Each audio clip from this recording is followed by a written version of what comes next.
Bueno, buenas tardes.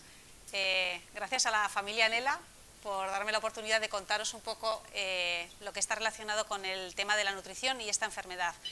Yo soy Ana Zugasti, soy especialista en endocrinología y nutrición y trabajo en la sección de nutrición del Hospital Universitario de Navarra, sobre todo para la gente que se haya conectado de fuera de otros sitios. Todos los que estáis aquí nos conocemos y muchas de las cosas que vamos a revisar hoy las conocéis de sobra y muchos en primera persona, con lo cual luego, pues si hay alguna duda, algún comentario, sois los expertos reales en muchas de estas cosas que os voy a contar, ¿vale? Este es el índice de lo que voy a comentar, digo, porque si surgieran preguntas, sobre todo igual los que estáis en casa, entiendo que puedan surgir muchas dudas en relación con la alimentación, con dietas o con otro tipo de situaciones, pero no igual de lo que vamos a hablar hoy, ¿vale? Nos vamos a centrar en estos puntos.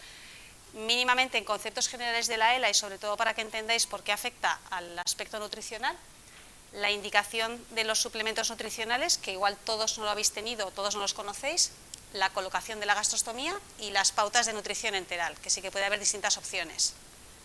Vale, en relación con los conceptos generales de la ELA, que quiero que sepáis, voy a poner un QR al final, que muchas de las diapositivas que he utilizado es información que está colgada en el aula virtual que tenemos para pacientes en nuestra sociedad, en la Sociedad Española de Endocrino, ¿vale? Y justo el apartado de nutrición enteral nutrición y ELA lo ha desarrollado el equipo de Valladolid, ¿vale? El doctor Juan José López es el coordinador de este equipo que ha hecho esta documentación, ¿vale? Para que luego, si queréis con más calma, pues podáis acceder a estos documentos. Luego os voy contando los que están relacionados y esta información está dirigida sobre todo a pacientes, a familiares y a cuidadores. O sea, veréis que es lenguaje sencillo y que es bastante práctica, ¿vale?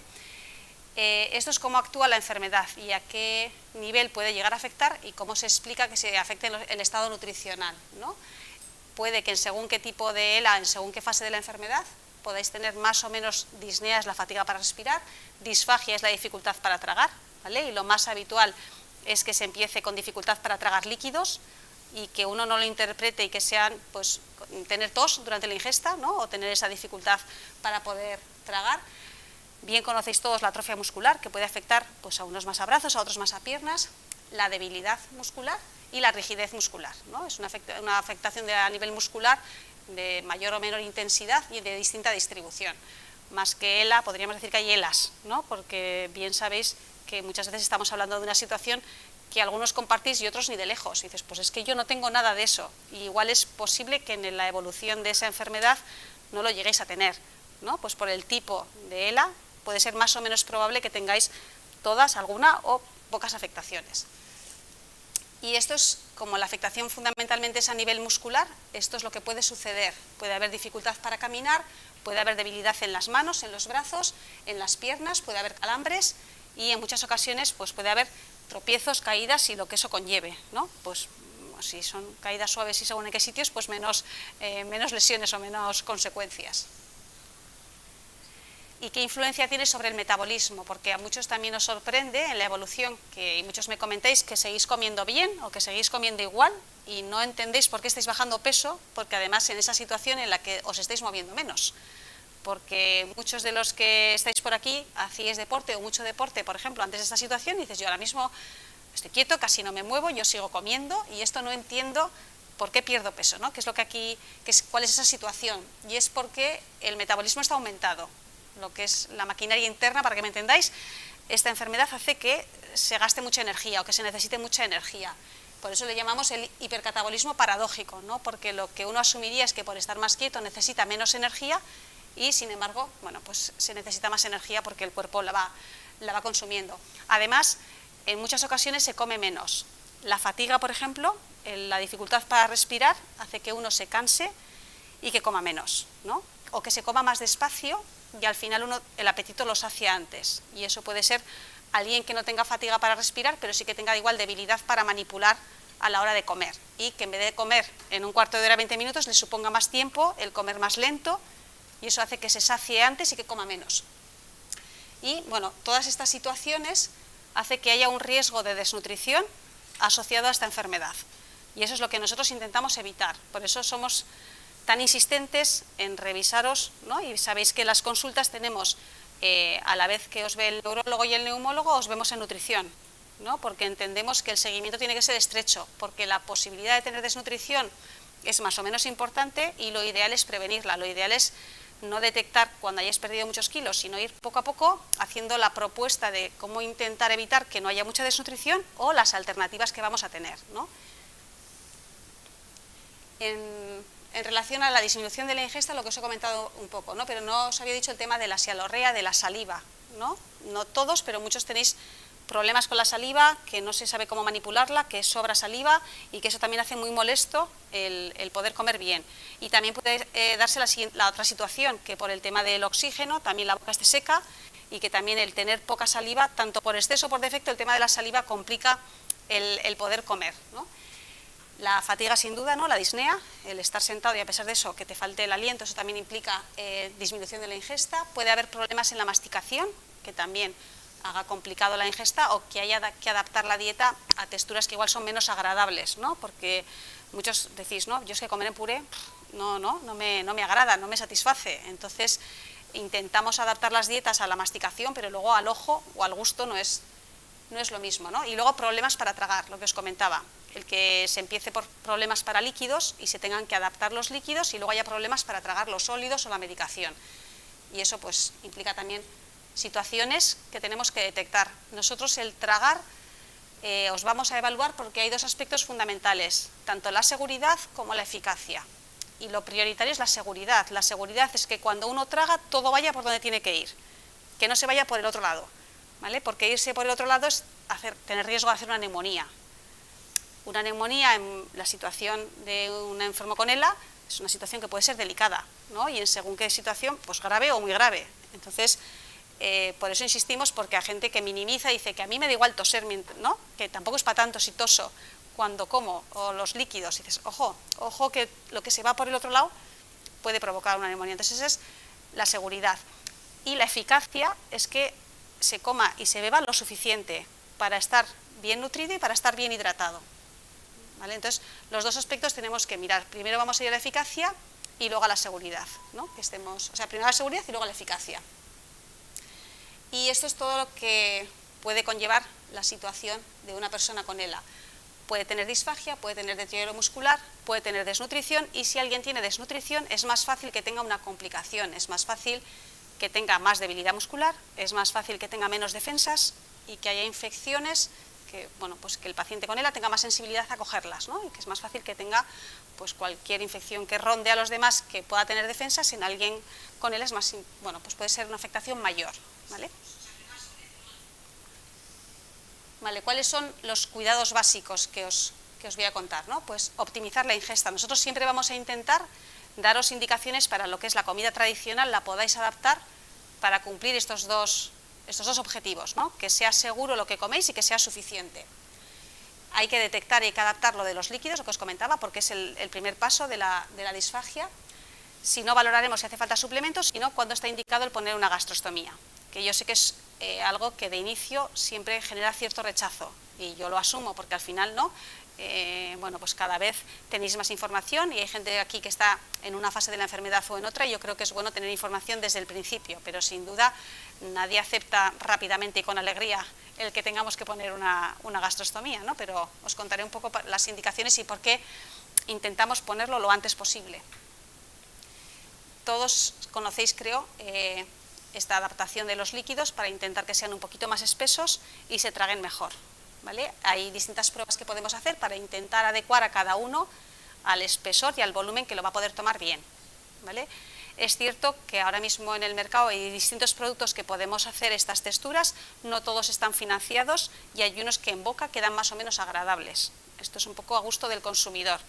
Y muchos luego podéis contar la experiencia y hay gente que dice que están muy bien y hay otros que regular. Nosotros vamos a insistir para saber cuánto sois capaces de tomar, porque si no sois capaces de tomar una cantidad suficiente de líquido, puede haber una deshidratación. Entonces tenemos que buscar una salida a eso, ¿no? Porque a veces vamos a ofrecer el colocar una gastrostomía solo porque alguien no pueda beber suficiente, pero es un motivo importante. Porque aquí no suele hacer mucho calor en Pamplona, pero uno tiene que tomar una hidratación mínima. Y el reflejo cuando uno se atraganta, cuando uno tose tomando líquidos, es bajar la cantidad de líquidos, porque todo el mundo nos hemos atragantado y se pasa mal. Entonces, si probamos con espesantes y no nos gustan, si probamos las aguas gelificadas y no nos gustan, vamos bebiendo menos, y ahí pueden surgir, bueno, pues estreñimiento, deshidratación, que uno orine menos o que la orina sea un poco más oscura, ¿no? Entonces, por eso es importante adecuar la textura y beber suficiente. Y puede ser la textura la que llamamos néctar, que es como si fuera la textura de un zumo de melocotón, para que entendáis un poquito más gordo que el agua, y la textura puede llegar a ser pudín, ¿no? Que es ya más espeso, la textura digamos más espesa para poder tomar. Esta textura, la de pudín, suele ser la menos agradable, ¿no? para tomar.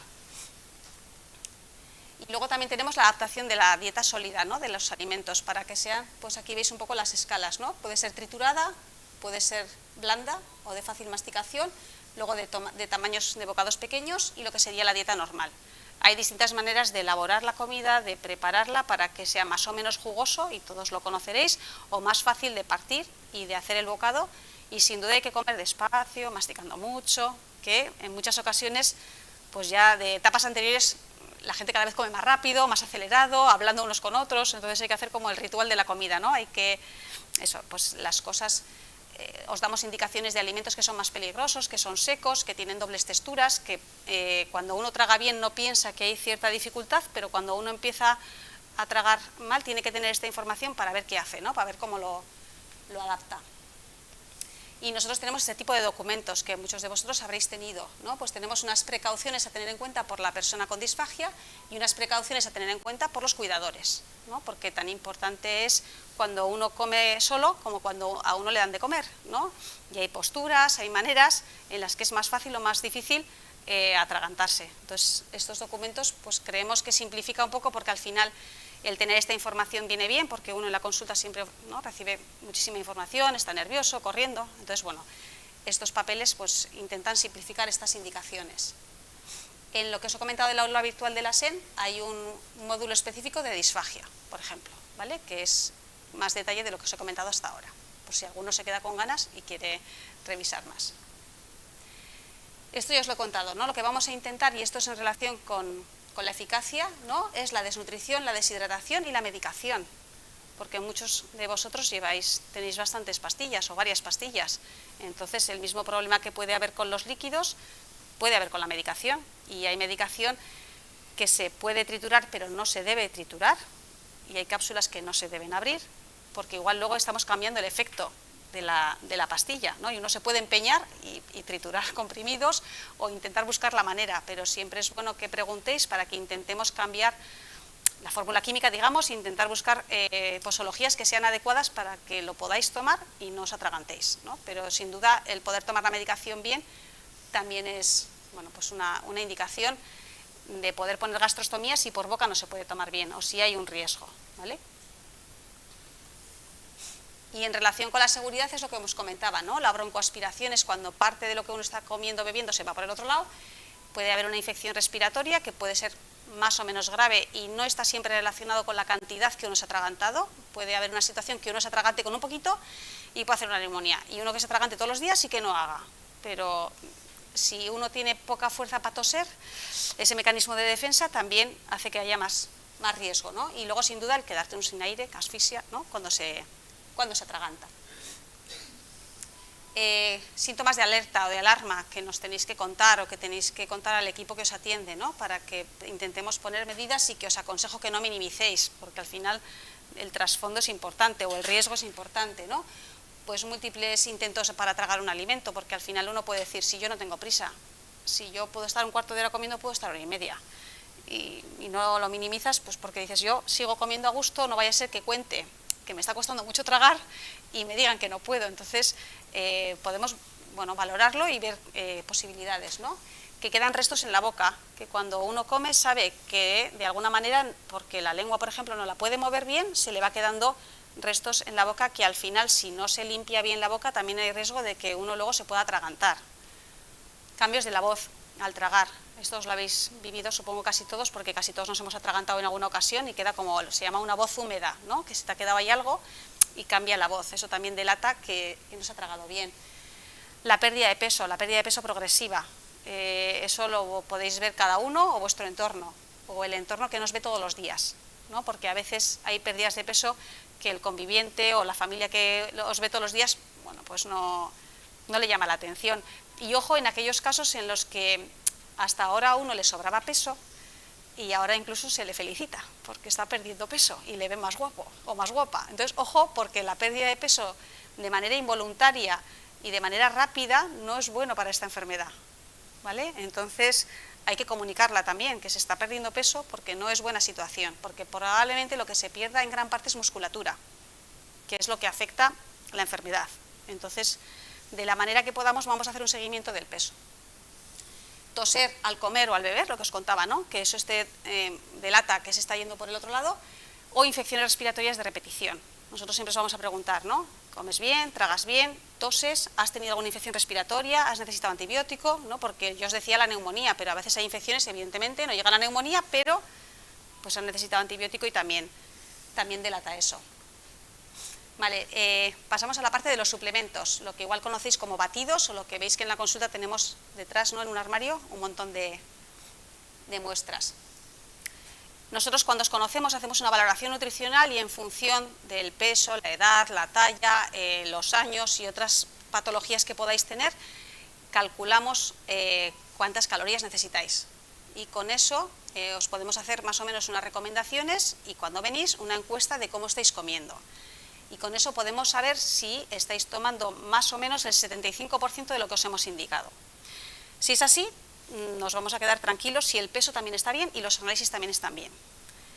Si a pesar de que comáis bien el peso va bajando, los análisis se van afectando, tendremos que buscar alternativas. Una puede ser comer más o pasaros listados de cómo ponerle más proteínas o más calorías a un plato, ¿no? Y sabéis que ese es un poco el primer paso para intentar reforzar la importancia, porque yo pensaba que no era tan importante comer, pues la verdad que igual me he relajado, pero si me dices yo puedo almorzar, yo puedo merendar y me puedo tomar recena y me pongo y para la siguiente revisión he recuperado peso, vale, puede haber esa opción, pero puede haber que esa opción ya no tenga margen, puede que vayas a una revisión en la que esa fase ya digamos la has probado, no hay manera de poder comer más y estamos en ese margen entre el 60 al 75% en el que pueden tener cabida estos productos, ¿no? Los suplementos nutricionales.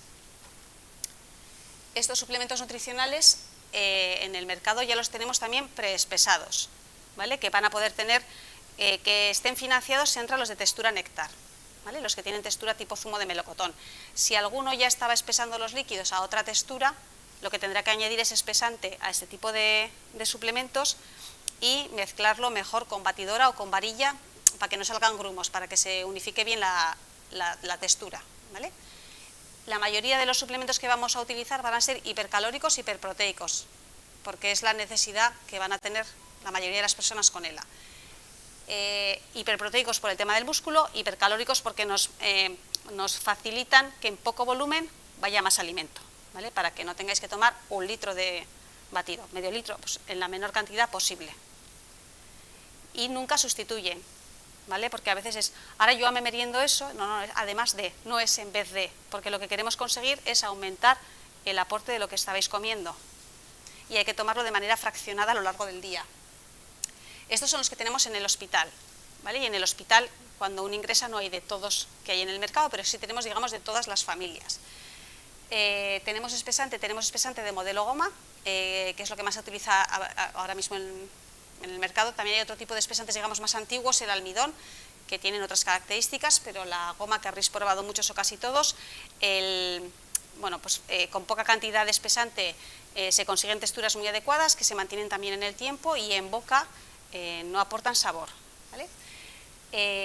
Tenemos también aguas gelificadas, que también, bueno, es la alternativa, digamos, a espesar los líquidos, y que sepáis que las aguas gelificadas, en diferencia a las gelatinas que uno puede hacer en casa o que puede comprar en el supermercado, tienen un tratamiento para que en boca mantengan esa textura adaptada, ¿vale? Si uno coge y hace gelatina en casa, pues cuando uno se lo mete en la boca, con las enzimas y el calor de la saliva, digamos, y de la boca, se deshace y se queda el líquido. Entonces, por eso es importante el tener aguas gelificadas. Y luego tenemos suplementos, eso lo que os decía, textura néctar, tenemos 2 modelos, uno para el que además tiene diabetes y otro, digamos, para el que no tiene diabetes, y luego tenemos también en textura crema o pudín. Los de textura crema o pudín esos no están financiados, ¿vale? Esos se venden en farmacias, pero no entran con receta y con financiación como los de néctar o como los líquidos a los que se les añade espesante. Entonces, que veáis que hay esta alternativa. Si uno necesita tomar un suplemento de estos al día, puede ser más o menos fácil durante un tiempo. Si necesita 2, la cosa se complica. Si necesita más de 2, se complica más, ¿vale? Entonces, una vez que entramos en la línea del suplemento, la vuelta atrás para no necesitarlo no es que sea imposible, pero es muy difícil porque uno ya ha intentado comer todo lo que podía. Entonces, que entendáis que luego la alternativa de la gastrostomía surge por la dificultad que podemos ver a mantener esto en el tiempo. Damos este documento en relación a los suplementos para explicar que se tienen que tomar de forma fraccionada, ¿no? Que tienes que, después de cada comida, tomar como un chupito, una pequeña cantidad, porque si uno se toma todo el suplemento como de golpe, como si fuera un batido de una cafetería, pues se digieren peor, ¿no? O sientan pesados, y lo que conseguimos es que al final luego no se haga la siguiente toma porque uno ya está empachado de haberse tomado el suplemento. Y luego las posturas también son muy importantes, ¿vale? Y en eso también vamos a insistir, porque igual que hemos adaptado la textura del líquido y del sólido, hay posturas más o menos seguras para poder beber y comer, ¿no? Y la posición del cuello es fundamental, sobre todo cuando vamos a beber. Sabéis que hay estos vasos que alguno de vosotros tendréis, que lo que nos permiten es no echar la cabeza para atrás para poder beber el culillo del vaso, ¿no? Sino que sea el vaso el que gire y nos permita beber así. Si no, lo que hay que hacer es meterse la comida o la bebida en la boca y flexionar para que la parte de la vía aérea, la parte del otro lado, quede cerrada y sea más fácil dirigir lo que comemos y lo que bebemos para la parte digestiva.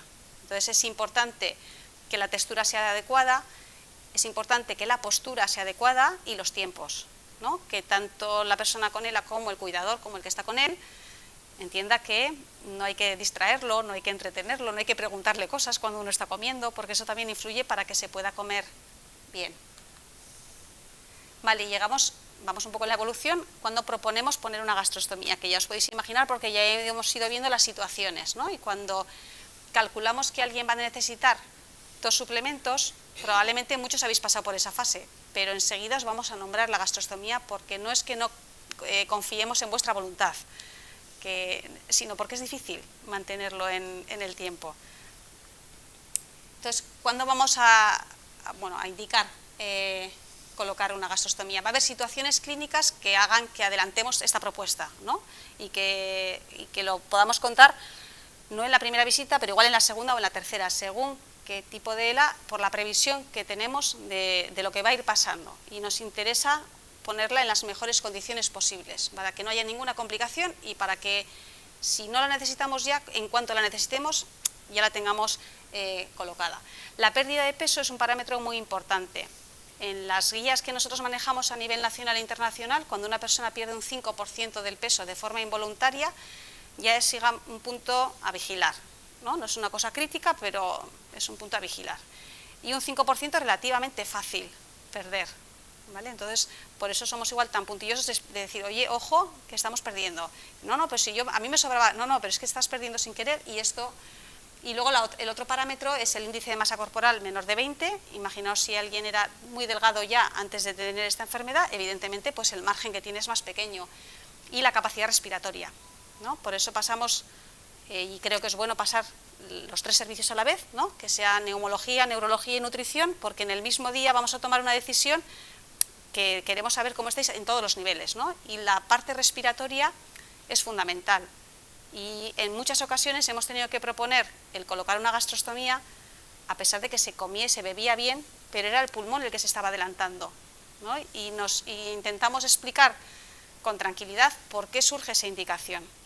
Porque el procedimiento de la gastrostomía nosotros lo vamos a colocar con una sedación, no es una anestesia general, ¿no? Es una sedación en la que el paciente está medio dormido y es su pulmón el que respira. Y en ese procedimiento, que es sencillo, que puede durar 15 minutos, 20 minutos, uno está medio dormido y si respira bien, pues no pasa nada. Si respira justo, pues el procedimiento puede complicarse.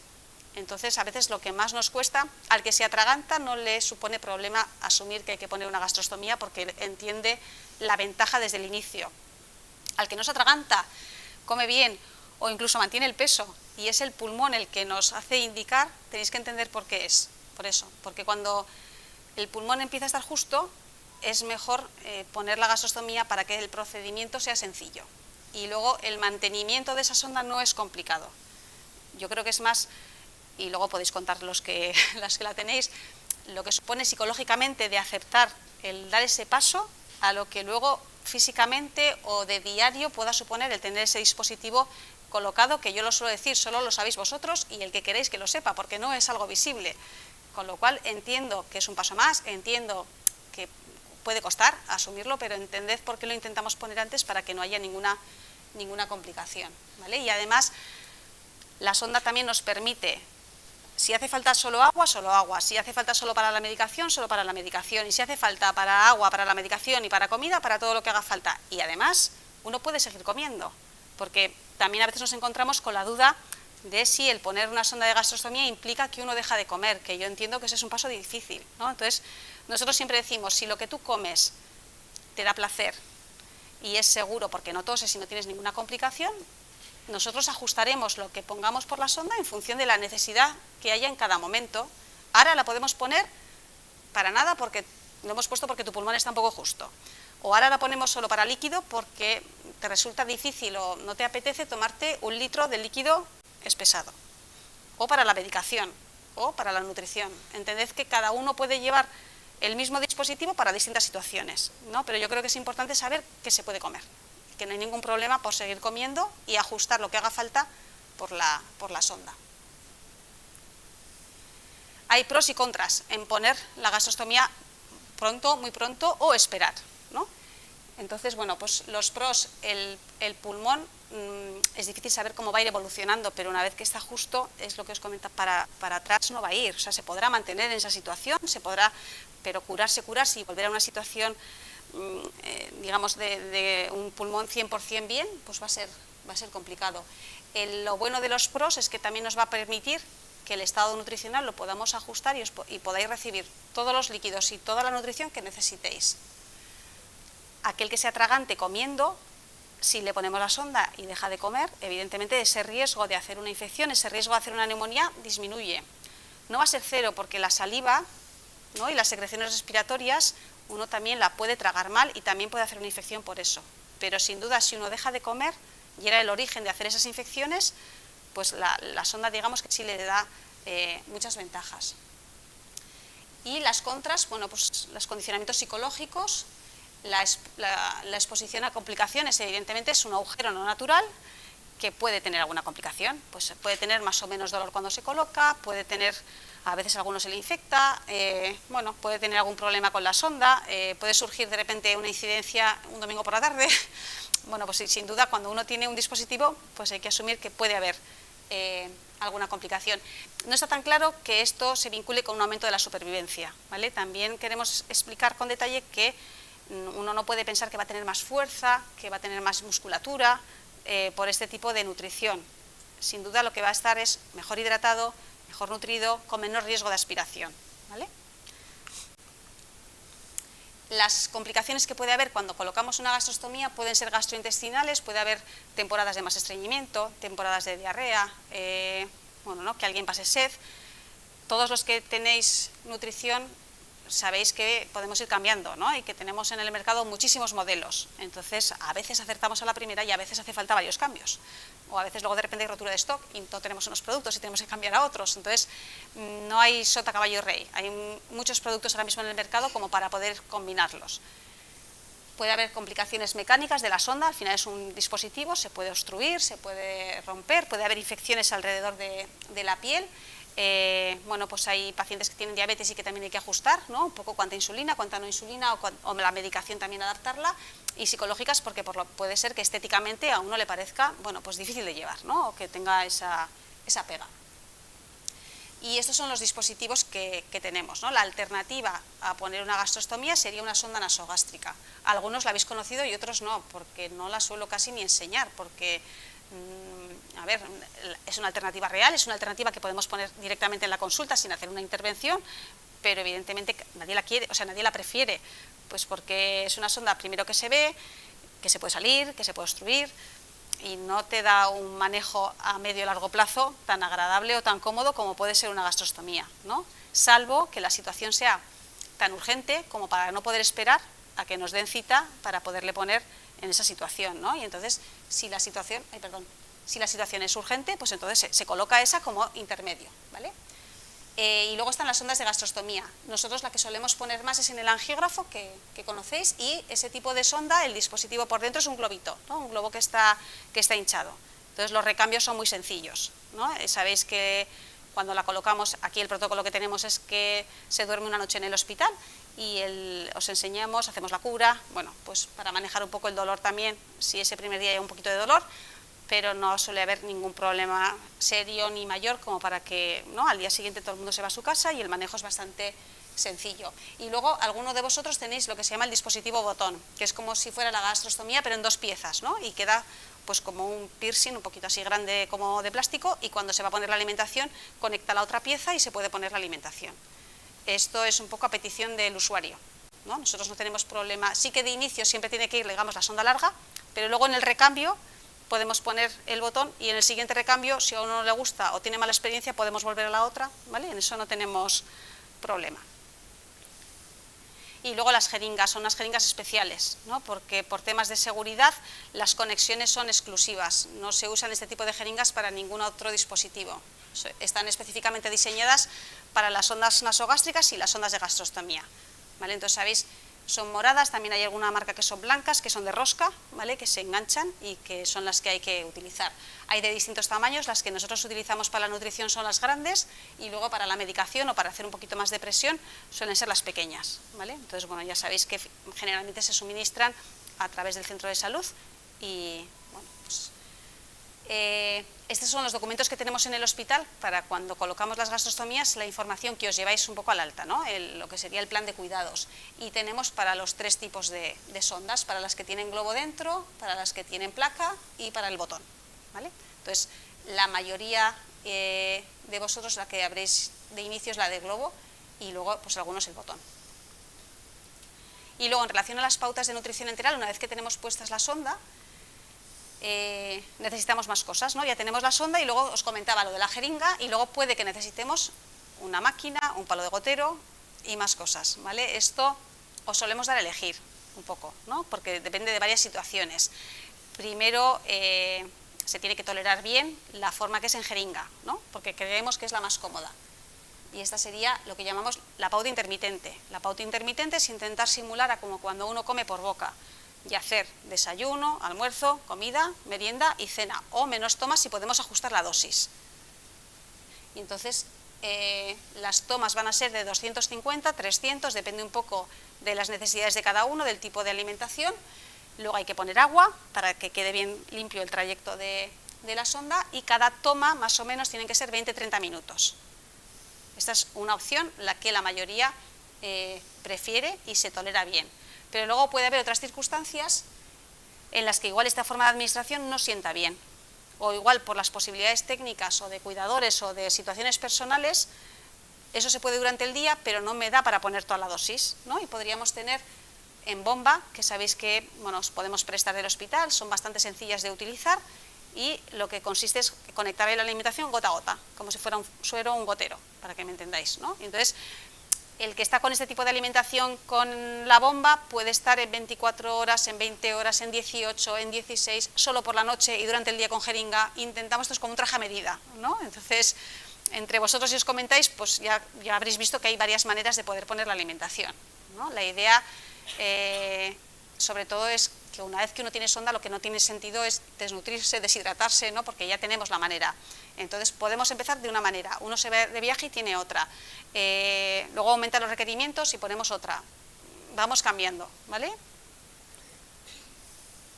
Y luego están los fármacos, porque hay que ver qué hacemos con los fármacos, ¿no? También no se añaden a la nutrición, no se añaden a la bolsa de la nutrición, no se mezclan con la nutrición para poner, lo ideal es cada fármaco administrarlo por separado.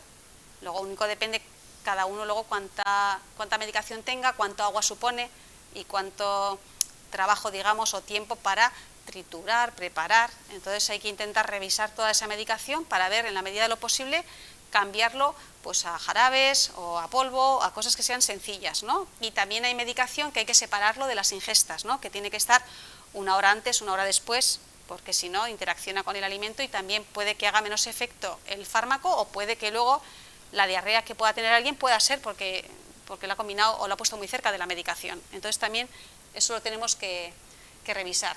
Y también, igual que os decimos que después de la nutrición hay que poner agua para limpiar la sonda, después de los fármacos también, ¿vale? Porque los calibres de las sondas de gastrostomía están bastante bien, pero cualquier trocito que se pueda quedar atascado, pues al final puede provocar que se obstruya, ¿no?, esa sonda. Y esto también tenemos documentación, pues para que os damos a la vez que lo que es la sonda y los cuidados de la sonda, cómo se administra con jeringa o cómo se administra con bomba, ¿vale? Para que tengáis estas chuletas luego en casa. Y en relación a la nutrición enteral domiciliaria, que es este tipo de tratamiento nutricional, también en el aula virtual también hay un apartado exclusivo. Vale, de todo esto, aparte de las preguntas que luego queráis hacer o de las confesiones que queráis aquí poner en común, ¿con qué me quedo?, ¿no? El tratamiento nutricional especializado es básico en el paciente con ELA. Entended que está a la par del tratamiento respiratorio, a la par del tratamiento neurológico, porque implica que os mantengáis en mejor estado y eso implica también mejor calidad de vida. Nosotros no hemos tenido pacientes que tengan lesiones en la piel, úlceras que implican desnutrición, ¿no? No hemos tenido porque, bueno, o nos hemos adelantado a poner sondas cuando lo hemos considerado o hemos sabido explicaros la manera de que estéis bien nutridos, bien alimentados, ¿vale? Pero el que una persona tenga, por ejemplo, ingresos por deshidratación o lesiones en la piel que pueden ser escaras, eso delata que hemos llegado tarde o que no lo hemos sabido hacer bien, ¿vale? Entonces, que por eso es tan importante el estado nutricional. La evaluación de la disfagia, vamos a ser un poco pesados, pero os vamos a preguntar, aunque uno llegue a la consulta diciendo que mueve mal una pierna, que mueve mal un brazo, dice, a mí, ¿por qué me preguntan por tragar cada vez que vengo aquí? Si yo como bien y trago bien, ¿vale? Pues porque entra dentro de lo que nosotros tenemos que valorar. Quitar los miedos a la gastrostomía, ¿no? Y creo que eso lo mejor lo hacéis entre vosotros, porque yo os lo puedo contar y estoy en el otro lado, y diréis, claro, ¿tú cómo lo tienes? Pero entre vosotros, las experiencias que os contéis, creo que son buenas para quitar miedos, para contar lo bien que os ha venido, cómo os manejáis, y creo que ese es el mejor testimonio. Y que el trabajo conjunto, y parte de ese trabajo también implica lo de hoy, pues es la base terapéutica de la enfermedad, ¿no? Que nos contéis las dudas, que nos contéis las necesidades y que intentemos entre todos pues mejorar la atención, ¿no?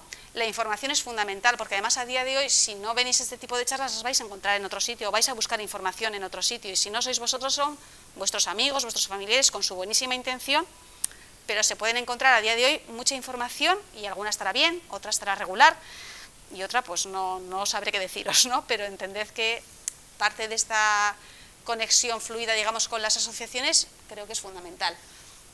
Que os tenemos que ayudar a tomar decisiones, que nosotros no vamos a juzgar y que nosotros creo que en ninguna situación os habéis visto forzados a tomar una decisión que alguien no haya querido. O sea, nosotros ¿no? os vamos a informar para que la decisión que toméis sea con toda la información en la mesa, con los pros, los contras, y que vamos a esperar vuestros tiempos, que os podemos decir, yo ya lo iría pidiendo, pero entiendo que necesites un tiempo para asimilarlo, para decidirlo, con tranquilidad, con serenidad, ¿no? Y eso es lo que intentamos, y que de alguna manera os sintáis acompañados también por todo el equipo. Esto os lo pasaré, son enlaces que podéis tener, y probablemente algunos ya los conozcáis, de adaptaciones de la comida, ¿no? De recetas o de distintos pues, productos que pueden serviros para adaptar también los líquidos y las comidas. Este es el equipo de nutrición ahora del hospital, porque a la que más me conocéis es a mí, pero también habréis conocido a alguna otra persona del equipo, probablemente pues si algún ingresado o si habéis visto por consultas algún otro día, pues para que les pongáis cara a todos. Y este es el código QR de lo que os comentaba del aula virtual de la SEM, por si alguno lo queréis coger, y si alguno no lo necesita sino por enlace de web, le pasaré la documentación para que lo pueda colgar. Y el vídeo que viene ahí arriba de YouTube es un vídeo que tenemos de Moncho, de cuando hicimos una especie de, iba a decir entrevista, pero no, una charla de lo que le supuso a él el colocarse la gastrostomía y lo que le supuso también a su mujer o lo que le supone a su mujer, para que creo que también es bueno que lo escuchéis, que lo veáis o que, ¿no? Yo creo que el que tenga miedos que son razonables o dudas, pues también esa información os pueda venir bien, ¿vale? Y no sé cómo vamos de tiempo. Bien. por mí esto estaría aquí. Si queréis alguna pregunta, algún comentario, alguna cosita que no os haya quedado clara o que... El vídeo dura 5 minutos, ¿eh? No sé si queréis, o sea, ahora no sé si es el momento para ponerlo, pero que luego le pasaré el enlace para que lo pueda colgar en la web y lo podáis ver cuando... ¿Que lo ponga? ¿Sí? Ah, ¿sí? ¿Lo ponemos? Vale.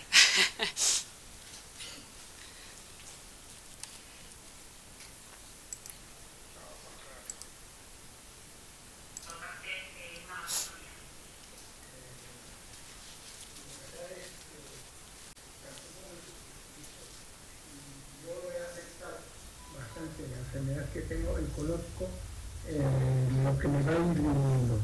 Entonces yo sabía que tarde o temprano me iba a venir la necesidad de hacerme una gastro, ¿no? Entonces, bueno, pues lo tomé como una parte más del proceso que estoy viviendo de enfermedad.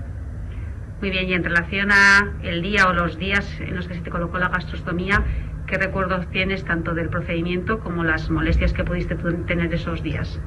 La verdad es que yo iba con un poco miedo porque cuando me tengo que poner horizontal uso BiPAP. El caso es que iba con un poco de miedo, pero llegué al quirófano y me trataron de maravilla, me durmieron, no me enteré y la verdad es que luego me estuve en una sala que me trataron de maravilla, tuve un poco de dolor, me lo quitaron al minuto y volví a planta. En planta ya todo normalizado. La verdad es que muy bien, me ofrecieron la oportunidad de irme a casa y la verdad es que me fui a casa a comer. Muy bien, y a día de hoy que han pasado unos meses ya de que tienes la gastrostomía, ¿qué supone para ti tener este dispositivo? Hombre, pues no es ni molesto, no puedo decir nada negativo. Yo creo que todo positivo.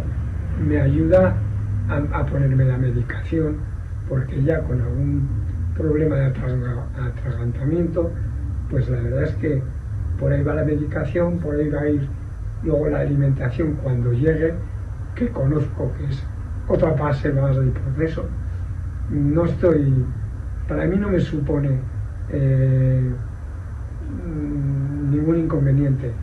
Vale. La verdad es que yo estoy hasta contento, porque si me han dicho que hay que ponerla, me la he puesto y me va bien, pues estoy satisfecho.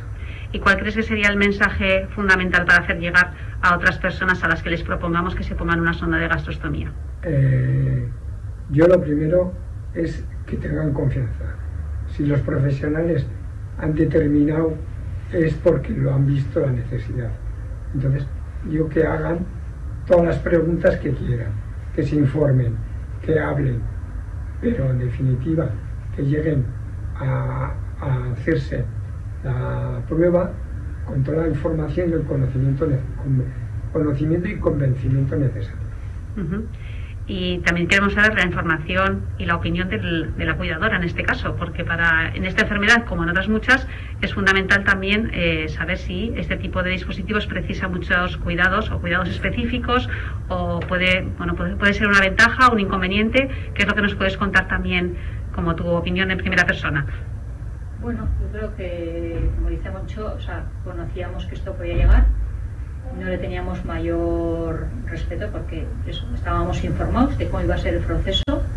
Tener la información yo creo que ayuda mucho, y entonces lo que es del momento de ponerle la gastro no nos supuso, a mí no me daba un poco, hombre, respeto, siempre hay una intervención, siempre da un mínimo de respeto.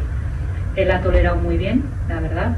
Y siempre todo este tipo de cosas, hombre, de principio supone un poco de carga al cuidador, no voy a decir que no, porque sería engañar. Siempre son cosas que te dan un poco de respeto porque las curas las tienes que hacer tú y al final estás sola. Estas cosas dan un poco al principio de vértigo. Yo creo que yo me he encontrado desde luego asesorada y acompañada por todas las dudas que he tenido, las he ido preguntando, y incluso con las enfermeras de atención primaria también te ayudan.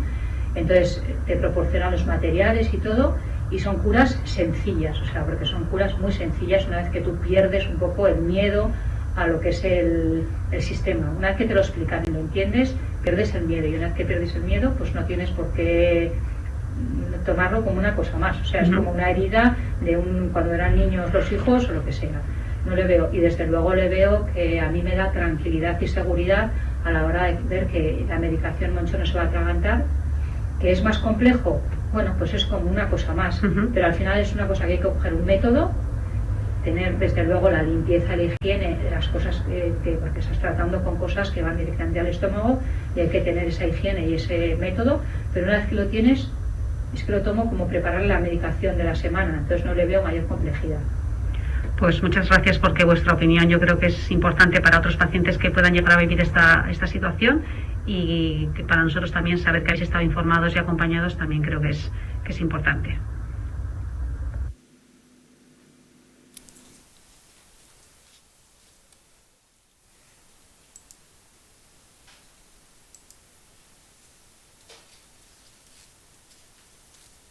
Bueno, sí. Yo ya la pregunta personas. Ojo que estás en abierto. Que no sabemos cuánta gente.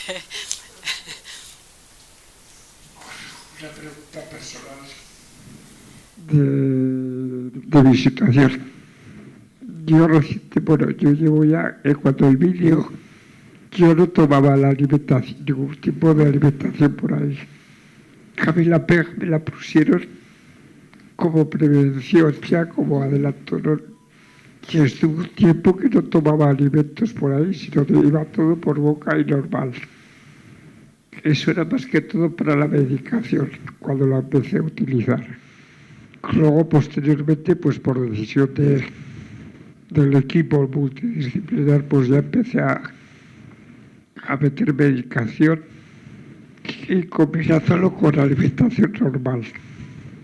Y entonces he ido tomando unas proporciones que ahora me han aumentado. Entonces he aumentado y yo a las comidas sin hambre.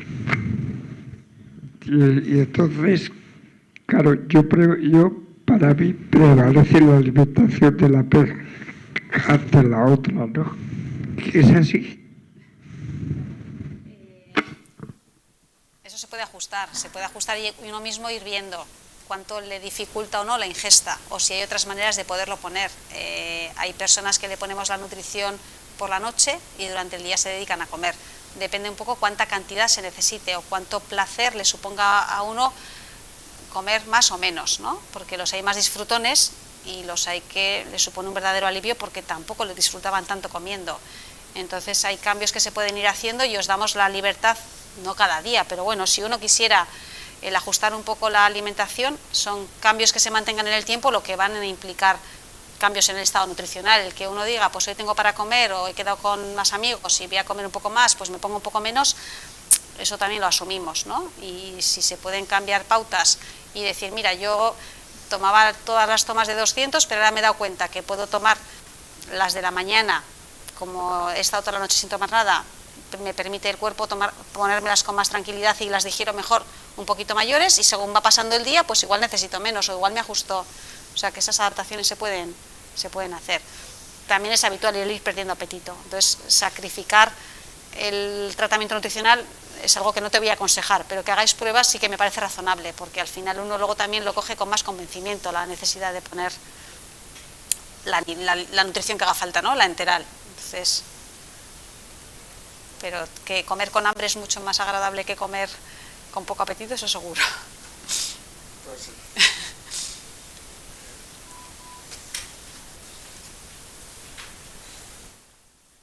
¿El tránsito intestinal se modifica siempre o no? No tiene por qué, más se modifica por la poca movilidad, por lo que implique la poca movilidad, que por el tema de la alimentación.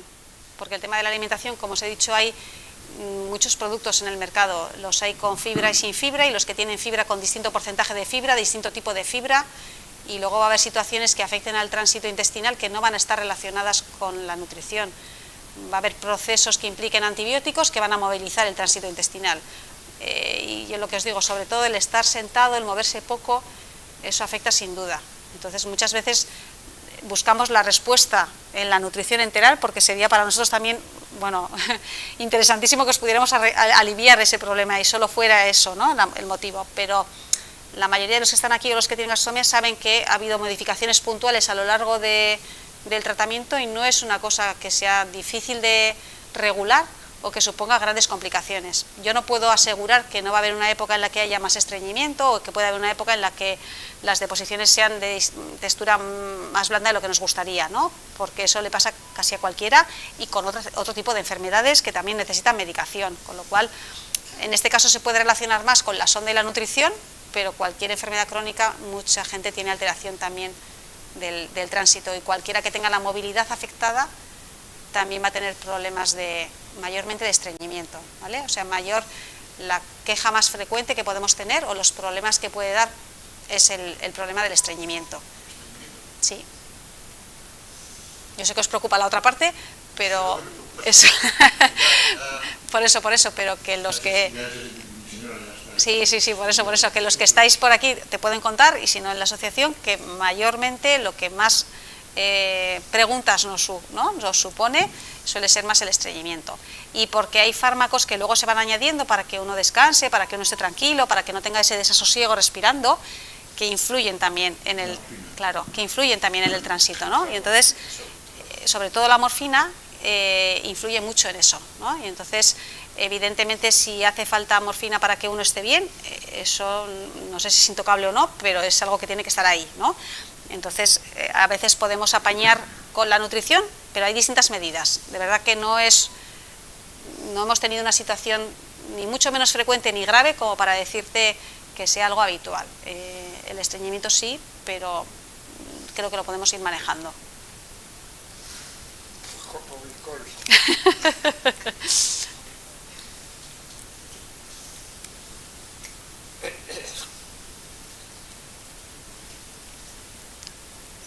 No sé si alguno más quiere comentar algo, preguntar. ¿Sí?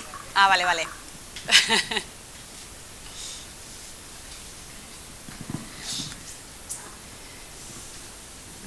Que le veas leyendo, sí. ¿Qué tipo de medicación no se puede triturar? Pregunta Chape. Poder, casi todas. Deber, hay algunas que no. Las efervescentes no se deben triturar, ¿vale?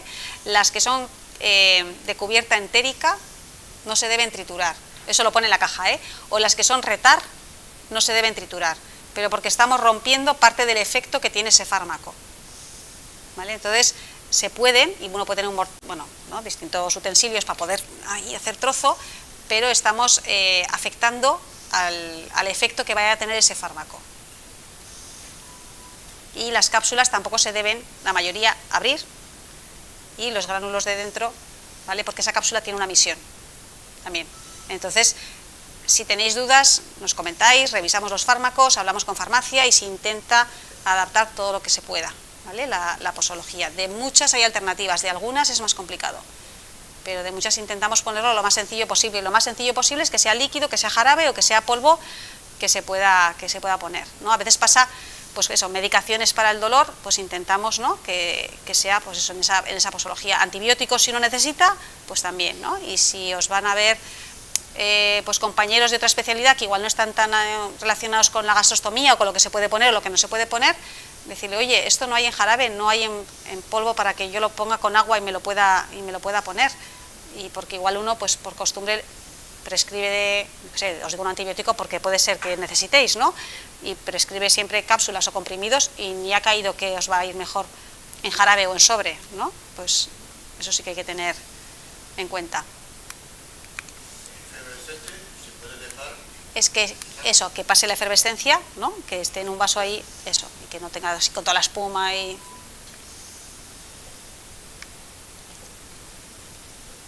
Pues... muchas gracias. Bueno, el aplauso para vosotros.